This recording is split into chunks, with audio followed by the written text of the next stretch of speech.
Let's go!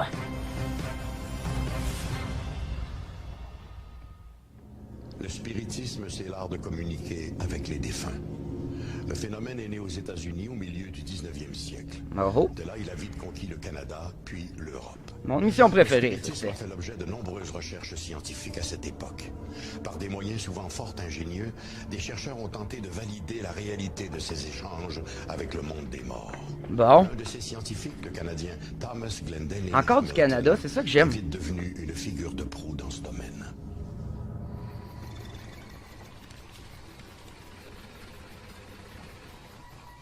Je suis bien content.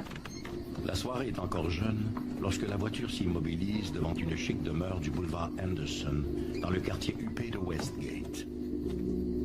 Oh, on en retourne dans le vieux temps. Dans le temps, le spiritisme, comme il dit, c'était très bien vu. Une parfaite maison de bourgeois. Peut-être même bourgeois, j'allais dire, justement.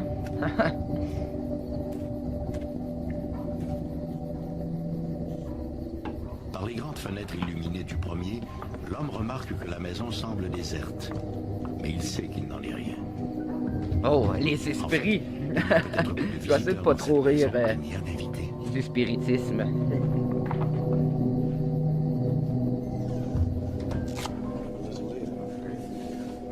L'homme vient rejoindre un groupe rassemblé dans une pièce spécialement aménagée au deuxième étage.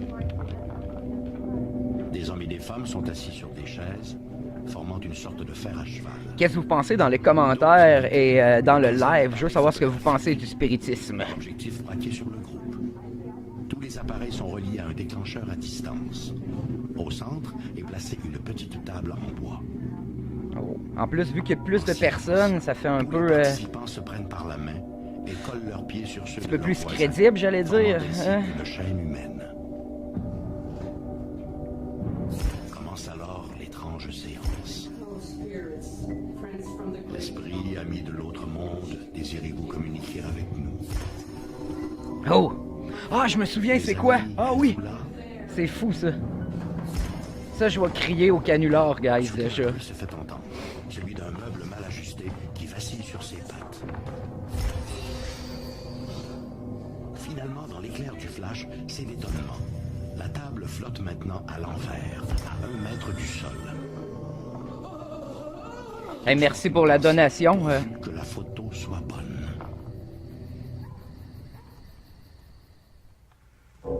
Au lendemain de la Première Guerre mondiale, alors que l'on enterre quelques 8 millions de victimes du conflit, Dans le temps, en plus, il n'y avait pas autant de moyens de documenter le tout. avec l'au-delà, Ça, l'affaire. connaît un regain sans précédent. En France, l'Institut Métapsychique International se livre à toute une série d'expérimentations sous les directives du docteur Charles Richet, prix Nobel de médecine de 1913. Au Canada, c'est aussi un médecin, le docteur T.J. Hamilton, qui va devenir le fer de lance de cette recherche controversée. Le docteur Glenn Hamilton est un personnage... Ah, j'ai entendu parler de ce docteur-là aussi. Il est né en Ontario et s'est établi au Manitoba où il est devenu médecin. C'est ça que j'aime pas. Dans ça, le monde qui prenne, c'est du monde qui vend des livres. Législatif du Manitoba Yeah. et l'un des responsables de la faculté de médecine de l'Université du Manitoba. Durant les années 1930, il était aussi sans doute le plus célèbre chercheur canadien en parapsychologie. Ben ouais, puis il a vendu des livres, puis il a fait sa vie avec ça, comme lui qui parle là. Dr. Allison, qui était attaché au département d'anglais de l'Université du Manitoba, s'est rendu aux États-Unis pour y voir une femme qui, par le biais d'une planchette Ouija, disait recevoir des messages d'une défunte du nom de Patience Worth. Ouija. Avez-vous déjà joué à Ouija, la gang? Patience Worth aurait dicté de l'au-delà toutes sortes de livres allant de la nouvelle à la poésie, et ce, à un rythme étonnant. À son retour, le docteur Allison a parlé de cette histoire à Hamilton. Je crois que c'était en 1918, et c'est probablement ce qui a allumé son intérêt.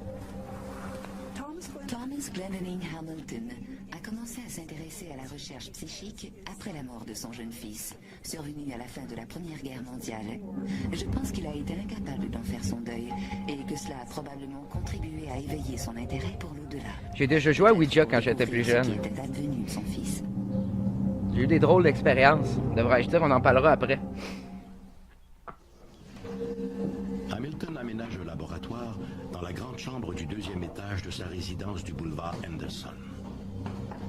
Il est plus que conscient de l'importance qu'auront les photographies prises lors de ces séances. Elles deviendront le point d'appui de ses recherches. Et voilà, là vous allez voir ce qui est fucked up dans cette émission-là, cet épisode-là. Afin de documenter certains de ces phénomènes, Hamilton avait monté une série de caméras et de flashs automatiques qui pouvaient être activées dans l'obscurité la plus totale. Dites-vous qu'il n'y a pas de Photoshop, par exemple, dans le Il y temps. avait là des C'est ça caméras l'affaire. stéréoscopiques et d'autres placées de manière à couvrir certains angles ou à prendre des gros plans. C'est une vieille technologie aussi, là. C'est Son ça, je me idée était demande. de photographier ces manifestations dans la noirceur. Au fil du temps, il a effectivement produit des clichés montrant des objets qui semblent jaillir de la bouche, du nez ou des Drette ça. oreilles des médiums. Des ectoplasmes. Ces Ah! éléments, ce sont des ectoplasmes. Substances qui se dégageraient du corps des médiums et qui formeraient des parties du corps humain. Ça m'a l'air... Des objets divers. Ça m'a l'air d'être crafté, ça, d'être... Ça, c'est un montage, on dirait. Hamilton et ses collègues Oh, God. étudieront tous les phénomènes associés aux communications spirites, mais surtout les manifestations d'ectoplasme.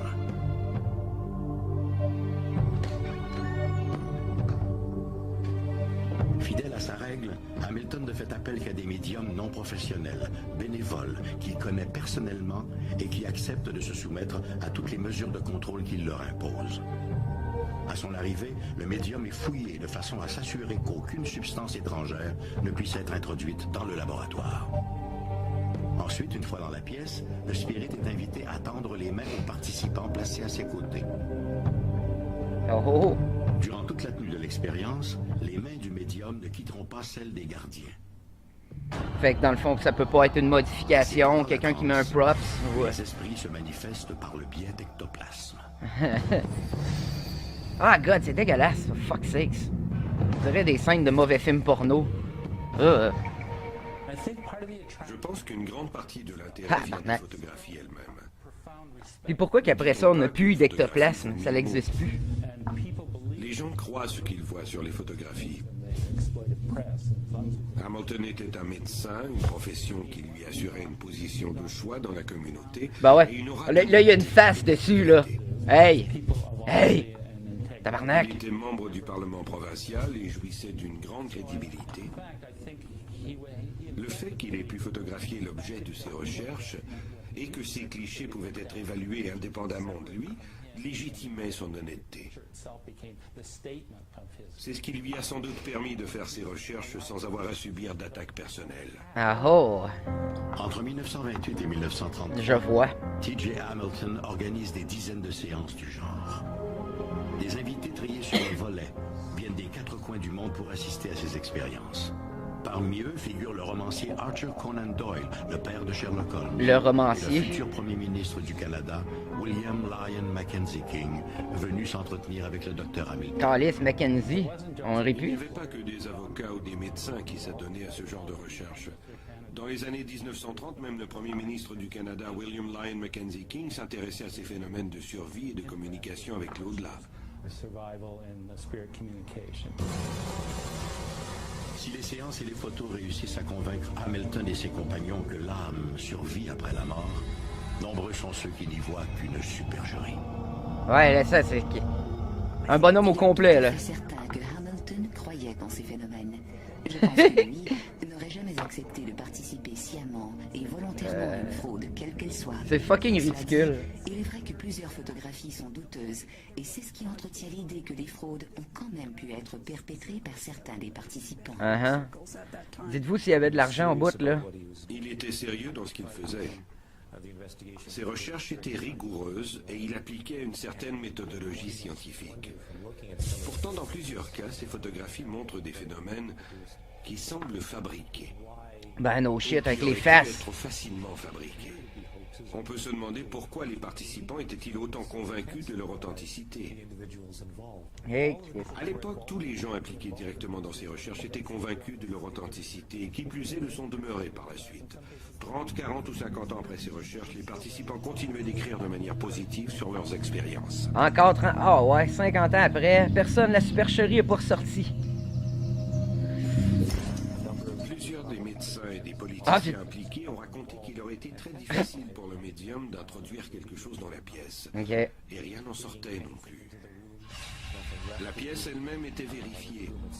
Personne n'aurait pu y laisser quelque chose qui aurait pu être utilisé par la suite pour faire croire à une manifestation. Selon qui? Selon le monde qui était là? Selon les croyants? Selon Il y avait donc le gars qui vend le de livre? nombreuses restrictions et une excellente méthodologie pour étudier ce qui se passait tout en éliminant la possibilité d'une manipulation.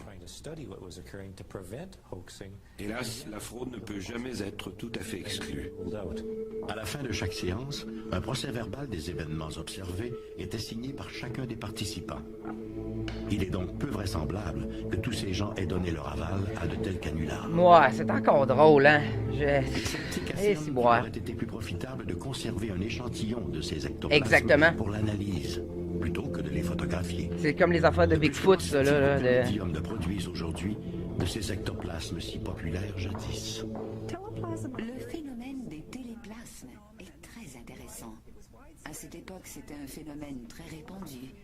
Un phénomène à la mode, dirait-on. Ça reflète le zeitgeist du temps. Les Je veux dire de quoi de très beau. présentaient des images de personnes ou d'objets. C'est ça, comme quelqu'un disait dans le chat que là, aujourd'hui, c'est des clowns puis des affaires de même, puis Et les trouve tout à fait ridicules. ridicule. Aujourd'hui, nous cherchons davantage le divertissement. Au fil du temps, nous nous sommes tournés vers la radio, la télévision et plus récemment les jeux vidéo et l'Internet. Oh, L'idée gaming. de se réunir tous les soirs, semaine après semaine, pendant des mois uniquement pour produire ce genre de phénomène est tout à fait ennuyeuse. Ah ouais, comme le fait de lire un livre en série, si à place de le lire au complet dans le temps, vu qu'on n'avait pas de TV. Ajoutez Là. à cela que plusieurs d'entre eux ignoraient ce qui se passait puisque les phénomènes étaient produits en transe, donc à leur insu. Oh, Je pense que le fait que des phénomènes comme l'écriture automatique, les ectoplasmes ou les téléplasmes puissent être facilement reproduits Un par téléplasme? des magiciens de scène a tiré un trait sur ce genre de démonstration. savez-vous c'est quoi un Parce qu'elles téléplasme, sont trop faciles à guys? truquer. Les gens demandent des preuves plus concrètes. On veut des preuves médico-légales, vierges. Même ça marche.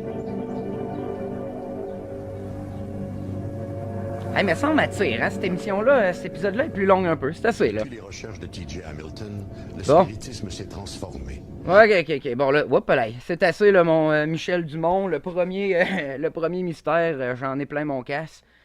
Je me suis trompé de scène.